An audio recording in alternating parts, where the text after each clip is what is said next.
আদাব, আমি শ্রী রবিন কুমার 2017 সালে ধর্ষণা গভর্নমেন্ট কলেজ থেকে বিজ্ঞান বিভাগে এইচএসসি পাস করি। 2017 সালে পরীক্ষা দেওয়ার পর থেকে আমার ইচ্ছা ছিল আমি বাইরে যাব। এজন্য তখনই আমি ঢাকার ফেইথ ওভারসিসের তাহমিনা আপুর সাথে যোগাযোগ করি। সেখান থেকে তাহমিনা আপু আমাকে MHRD ministry of human resource ডেভেলপমেন্টের সম্পর্কে বলে এবং স্কলারশিপ সম্পর্কে বলে।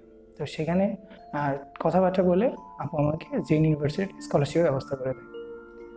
আমার স্কলারশিপের সাবজেক্টের নাম হচ্ছে অ্যারোনটিক্যাল ইঞ্জিনিয়ারিং। তারপরে যখন আমার অ্যাপয়েন্টমেন্ট লেটার এবং অফার লেটার চলে আসে, সেগুলো নিয়ে আমি ইন্ডিয়ান ভিসা অ্যাপ্লিকেশন সেন্টারে সকল ডকুমেন্টগুলো সাবমিট করি। সেখান থেকে আমি আমার ভিসাটা পাই, আমার ভিসাটা কালেক্ট করি এবং আমার 27 তারিখে আমার ফ্লাইট। 27 তারিখে ইন্ডিয়া চলে যাব। এজন্য ফেইথ ওভারসিস এবং তাহমিনা আপুকে অসংখ্য ধন্যবাদ।